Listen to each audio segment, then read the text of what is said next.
una buena tradición leer la palabra junto para honrar al Señor y su revelación. Isaías 64, versículo 8, vamos a leer juntos, a una voz. Amén. Amén.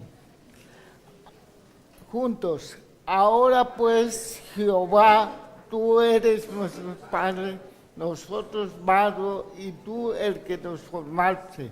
Así que la obra de tus manos somos todos nosotros. Pueden sentar.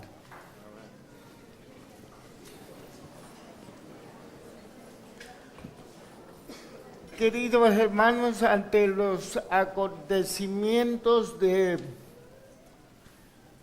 fin de semana, tanto en Barcelona como nuestro país hermano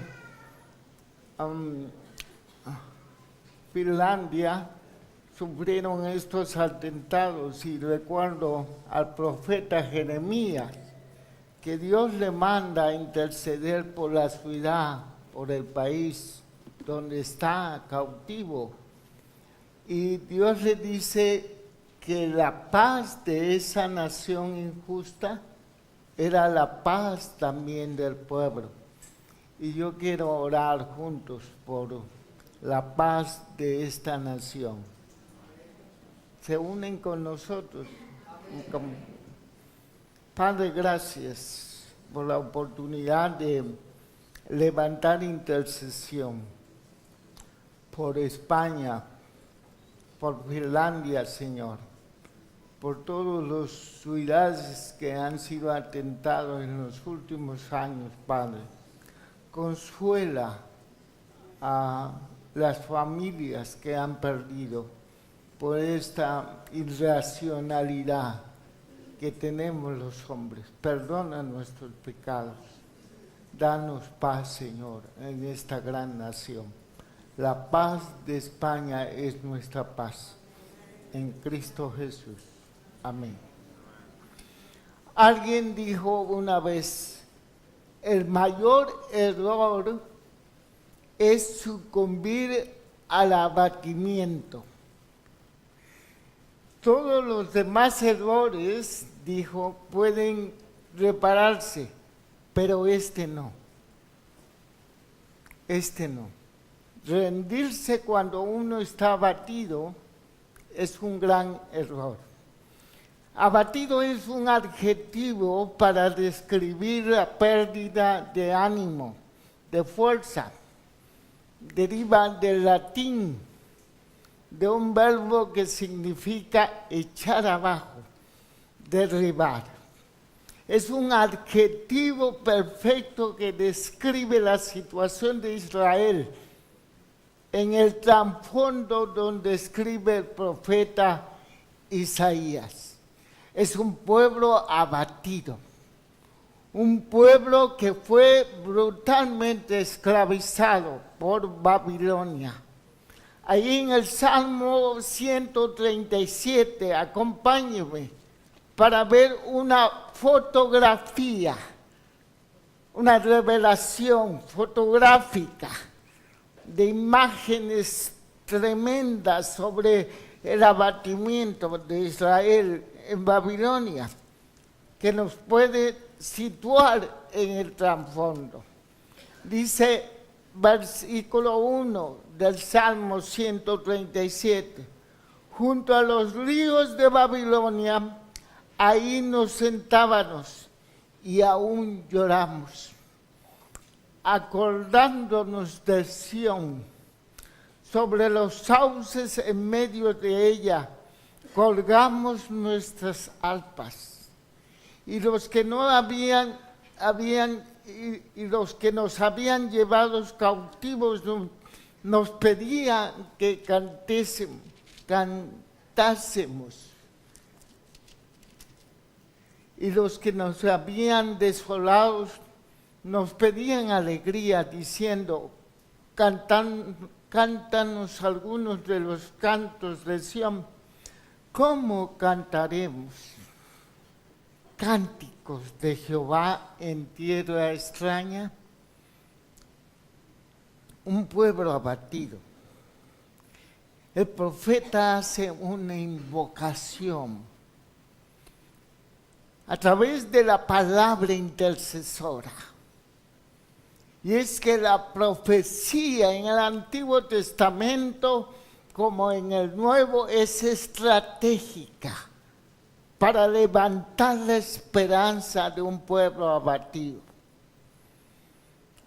Es más que palabra de un hombre, es palabra de Dios, es el vará de Dios, es la palabra profética que tiene la finalidad de crear una nueva conciencia para producir un gran cambio. Isaías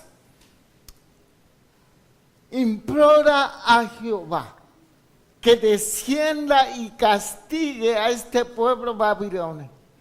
Dice ahí, se observan en el Isaías 64, en el contexto de nuestro pasaje, dice: o si rompiese los cielos y descendieras y a tu presencia se oscurecieran los montes. Desea que Dios intervenga a favor de su pueblo, como un padre hace por sus hijos, que Dios salve la situación de un pueblo desanimado, de un pueblo derrotado, derribado, angustiado, esclavizado.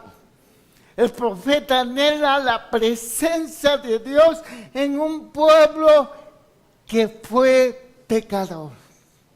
Como dice el versículo 5, tú te enojaste porque pecamos.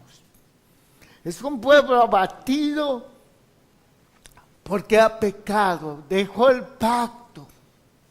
Dios le habló de muchas maneras a este pueblo, ignoró el pacto, pecó y Dios permitió un trato difícil. Nuestras injusticias a veces, nuestras propias injusticias nos meten en abatimiento, hermano, en desánimo o la injusticia de otros. Pero siempre tenemos tiempos de abatimiento. Quizás hoy no te encuentres en ellos, pero también es la palabra para adiestrarte, porque los tiempos de abatimiento llegan en la vida. La conciencia de la paternidad de Dios, hermano, trae beneficios en tiempos de abatimiento. Ese es el corazón del mensaje del versículo 8 de esta profecía. Isaías quiere que el pueblo se beneficie en tiempos de abatimiento por tener y recuperar la conciencia de quién es Dios. Dios es Padre. Y Dios tiene un pueblo, hijo. Ese es el mensaje, el corazón del mensaje. ¿Por qué quiere? Porque es estratégico y porque hay revelado en este versículo maravilloso 3 razones por qué Dios quiere que recuperemos siempre la conciencia de su paternidad para enfrentar tiempos de abatimiento, tiempos de derrota, tiempos de dolor, tiempos de tratos en la vida. Primero, porque restaura la intimidad personal y comunitaria de Dios. Dice el pasaje: ahora pues, Jehová, tú eres nuestro Padre. Aleluya. Dios se revela como nuestro Padre. Dios quiere levantar el corazón de este pueblo abatido. El pueblo debe invocar a Dios como Padre, porque en su paternidad está su raíz de su identidad.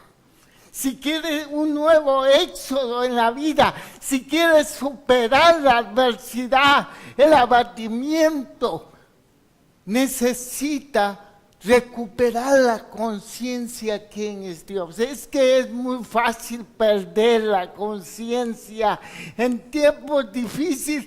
¿Quién es Dios? ¿Y quién somos nosotros?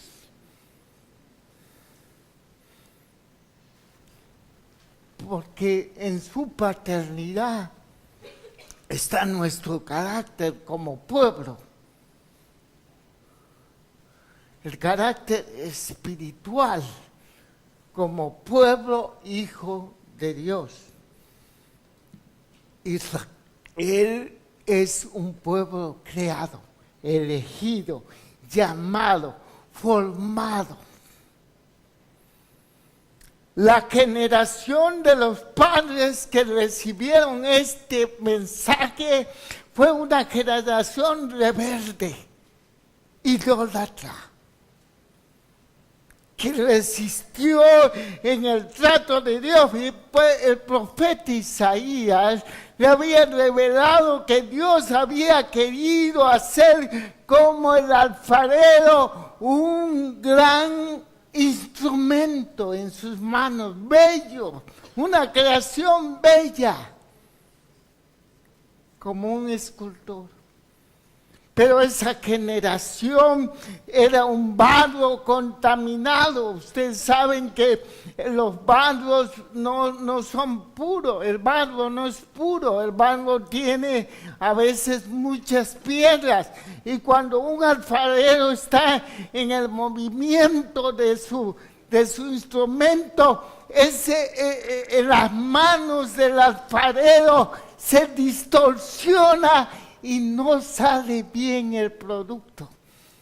Así fue la generación pasada de Israel. Dios quiso y tuvo un propósito, pero no se dejaron moldear. Y Dios tuvo que sacar un pueblo distorsionado. Dice el profeta Isaías que Dios entonces en esa imagen, cuando Él manda y ve al alfarero, dice que Dios entonces tuvo que determinar formar una nueva vasija con un nuevo barro. No iba a usar el barro viejo. La interpretación tradicional de ese texto está equivocada. Ese no es el mensaje. Es que cuando el pueblo no cumple el propósito de Dios, Dios no se queda parado. Dios levanta otro pueblo. Y es este pueblo. Son estos esclavos. Son estos desanimados que Dios manda su Balac a través de su siervo Isaías para levantar la conciencia de su paternidad, para que el pueblo vuelva a tener intimidad con Dios como papá. Así, hermanos, también nosotros, la iglesia, como dice Efesios 2, pero Pablo, ¿qué nos dice? En el versículo 18, 19, dice, porque por medio de Él, Cristo, los unos y los otros tenemos entrada por el mismo Espíritu. Fíjense, es por el mismo Espíritu al Padre. Así que somos miembros de la familia de Dios. Es el Espíritu de Dios que da la conciencia. Es el Espíritu que tiene Isaías. Por eso en el contexto temático que empieza desde Isaías 60 y 61, está hablando de la dotación que hay en este hombre. Y el Espíritu de Jehová está sobre mí, dice Isaías.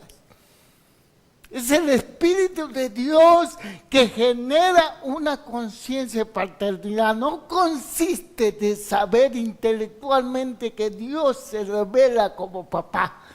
No consiste eso. Mucha gente sabe que Dios es Padre, lo podemos recitar. Pero aquí se necesita que la revelación de Dios como Padre sea en nuestro espíritu. Dios es espíritu. Es lo que transforma. Dios entra en una relación filial. Nosotros entramos en relación como hijos por la obra de Cristo.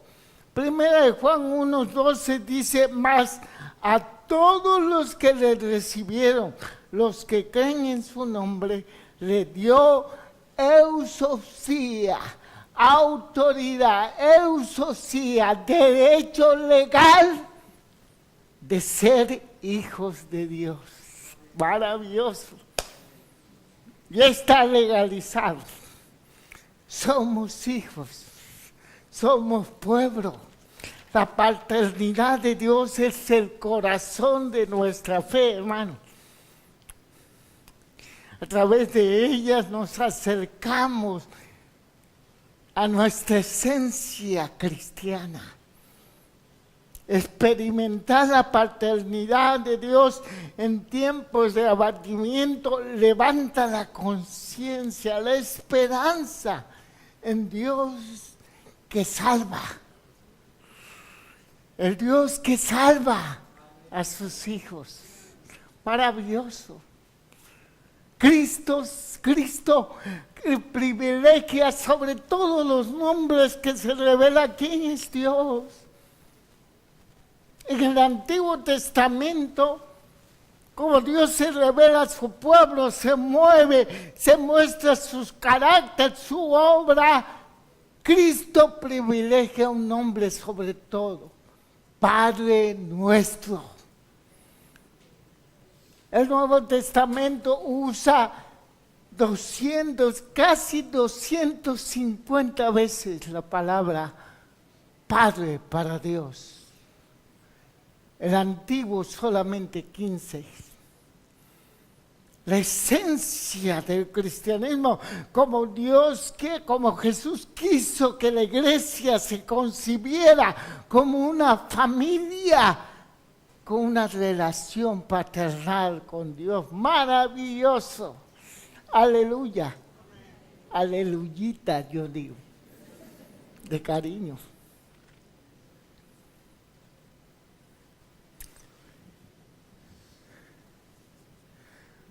Segundo,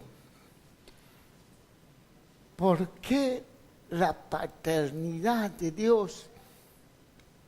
¿Por qué la conciencia de su paternidad nos beneficia en tiempos de abatimiento? Porque recupera nuestra dependencia como criaturas. Cuando uno se concibe como hijo, recupera inmediatamente la conciencia de dependencia. Dios es escultor de su pueblo, dice: tú eres nuestro Padre, nosotros barro, y tú el que nos formaste. Nos formaste, somos criaturas. Y las criaturas dependen.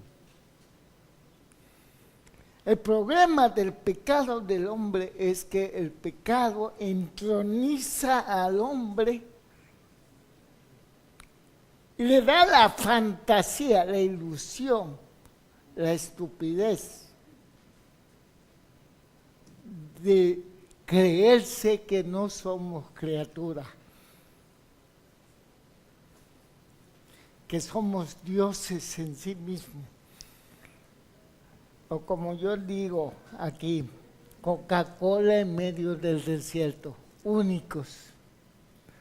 Andamos en la vida como únicos, sin dependencia, sin tomar en cuenta a Dios. Dios es un apéndice dominical de nuestras vidas. Dios sirve para nuestras necesidades materiales.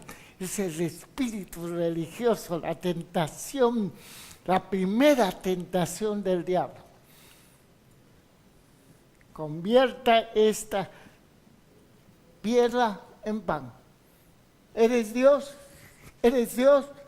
Sirve para suplir necesidades físicas. Ese es su espíritu religioso.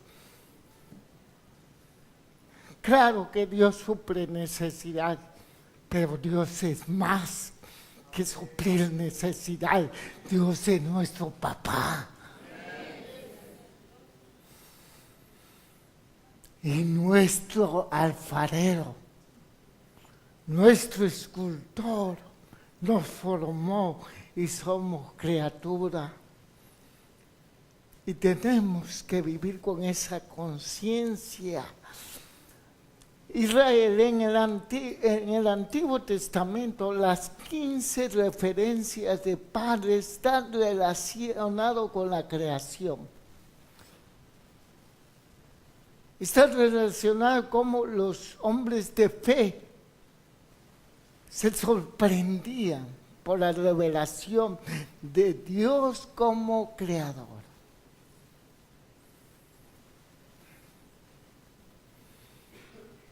Y lo cantaban. En el Salmo 139, 13, canta un cantor a través del Espíritu,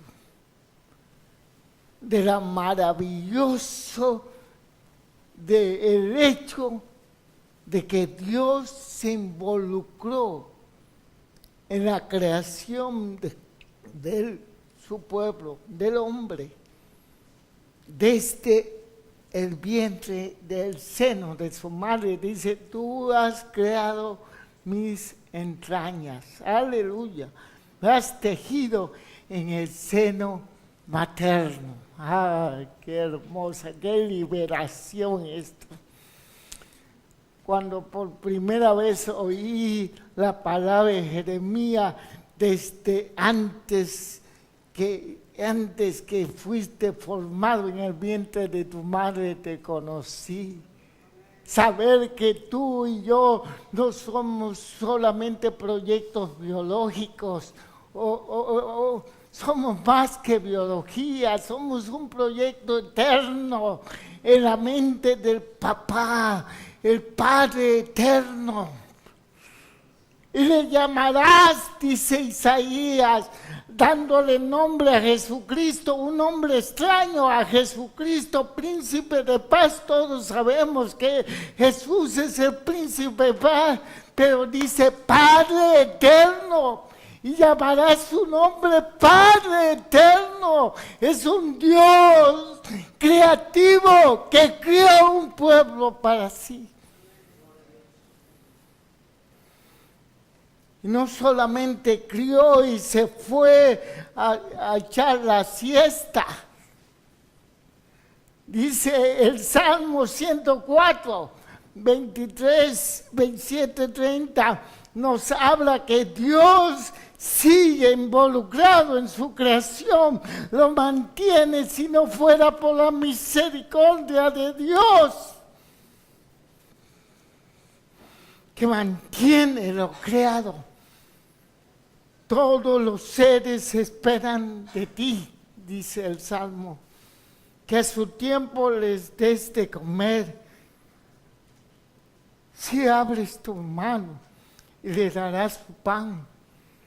Recuerda que dice Jesús a sus discípulos, de nada estéis afanados, mira las aves del campo, mira los lirios, Dios los sustenta.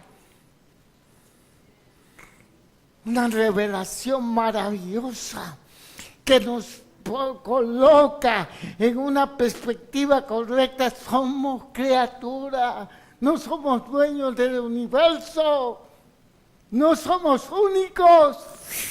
En un sentido, somos creados, somos pueblo de Dios, familia de Dios, y tenemos un Padre.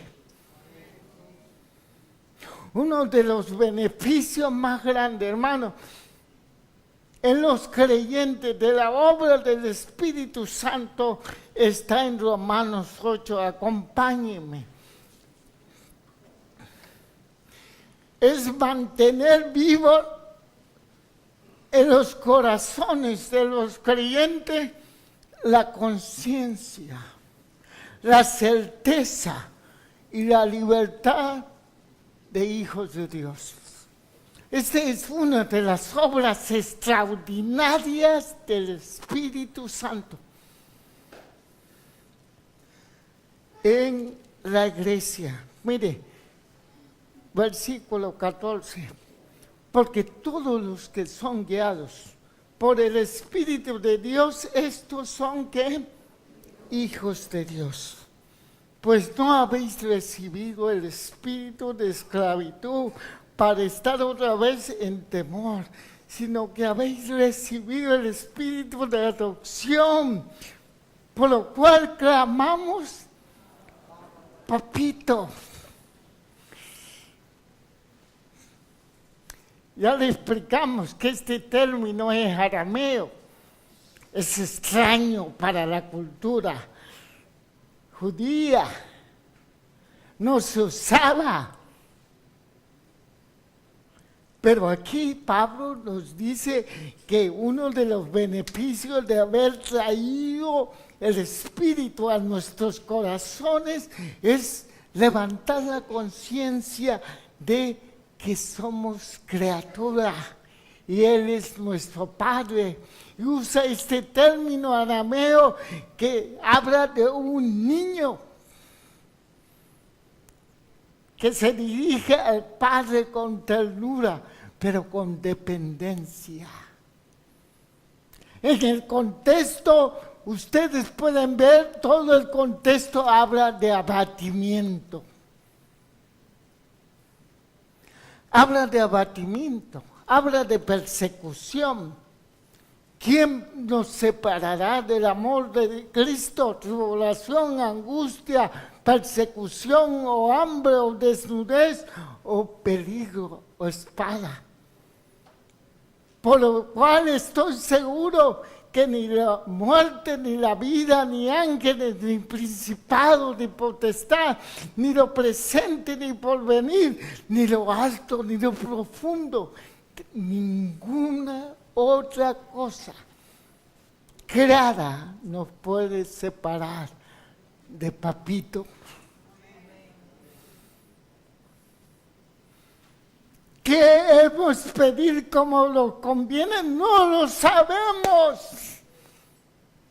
Dependencia es aquellos llenos del Espíritu Santo que dejan hablar al Espíritu, mantiene su conciencia de quién es Dios. Dios es Padre nuestro. Pablo está diciendo lo mismo que Isaías. Él es el escultor, nosotros somos barro. Dependencia de Dios, intimidad con Dios, pero conciencia de que somos criatura, creación de Él. También Pablo nos ilustra que es estratégico para superar toda circunstancia adversa, todo aquello que va a abatir nuestra alma, abatir nuestros cuerpos. ¿Qué nos puede separar? Enfermedad, tribulaciones, demonios. Nada nos puede separar del amor paternal de Dios. Es esa conciencia que El pueblo tiene que recuperar. Pues tengo por cierto que las aflicciones de este tiempo, aflicciones que baten presentes, no son comparables con la gloria venidera que es en nosotros. Ha de manifestarse la conciencia de la paternidad que da del Espíritu, nos lleva a ser un pueblo con certeza, con seguridad. Por eso podemos cantar en tiempos de tristeza, por eso podemos gozarnos, regocijarnos en tiempos de cárceles, porque la conciencia de quién es Dios y quién eres en Él. Y tercero, lo último, y ya nos vamos. Qué bonito suena, ¿no? Ustedes se van, nosotros nos quedamos hasta el siguiente, ya llevamos 2. Ustedes se van a descansar y qué bueno. Nosotros, Walt y yo, terminamos como a las 10, ¿no? Como cucaracha fulminada. El lunes termina, cuando menos yo, que soy tan débil en lo físico, termino, ay hermano, me duele todo. Y a veces necesito como 1 litro de café, ¿no?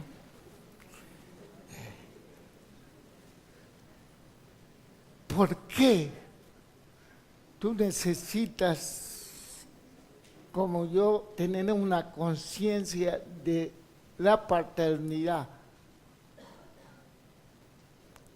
que nos beneficia en tiempo de desánimo? Porque reconocemos con ella nuestra insuficiencia para el cambio. Hay que reconocer nuestra insuficiencia para cambiar. Dile al que está a tu lado, si no reconoces tu insuficiencia, no hay cambio. Dile.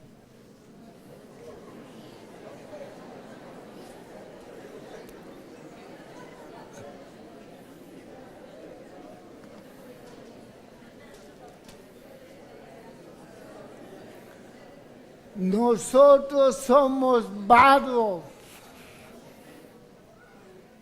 dice la profecía. Nosotros somos barro. La intercesión profética de Isaías tiene una meta: generar un cambio en el pueblo. Un pueblo desanimado y abatido. Todo cambio se genera cuando hay un quebrantamiento sanador en Dios. Un reconocimiento de nuestra insuficiencia. Somos barro. Somos barro. La materia prima para el alfarero. Dios trabaja con barro, no con rocas, no con piedras. Dios trabaja con materia moldeable, no con los que se resisten. Si oyes hoy su voz, y no que endurezcas tu corazón. Esa materia no le sirve al alfarero, solamente barro. Barro es la necesidad de reconocer nuestra condición para volver a experimentar la acción salvífica paterna de Dios. En el versículo 6 describe perfectamente la condición de este pueblo, la condición como barro. Todos nosotros somos como el inmundo, como trapo de inmundicia. Si saben, esta es una tremenda metáfora. Como trapos de inmundicia.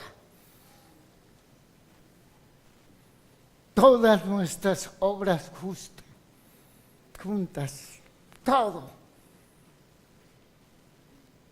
Este Dios es el Dios que no puede ser conmovido por el mérito humano. No, este Dios no le mueve el mérito humano. Es insuficiente el mérito humano. Somos injustos, somos pecadores, somos débiles, profundamente débiles. Todos nos marchitamos como una hoja y nuestras iniquidades como el viento nos arrastra. La conciencia de la paternidad me permite saber quién soy yo. Somos barro, insuficiente, criado, necesitado profundamente de un padre. Es recordar el abatimiento. La profecía quiere recordar a esta generación cómo Dios también liberó a un pueblo esclavo en Egipto muchos años atrás. Recordar como canta en Éxodo Moisés 4:22, dice así dice el Señor: Israel es mi hijo, mi primogénito. El pacto de paternidad que Dios tuvo con su pueblo, que le llevó a actuar para liberarlo a un pueblo que reconocía su situación. Israel como pueblo hijo podía permitirse invocar a Dios como Padre para renovar siempre el éxodo, todos los contextos temáticos. Cuando se usa la palabra Padre es para renovar la acción salvadora de Dios en la vida del pueblo. ¿Cómo debes orar? Padre nuestro que estás en el cielo. Dependencia diaria, no dependencia dominical.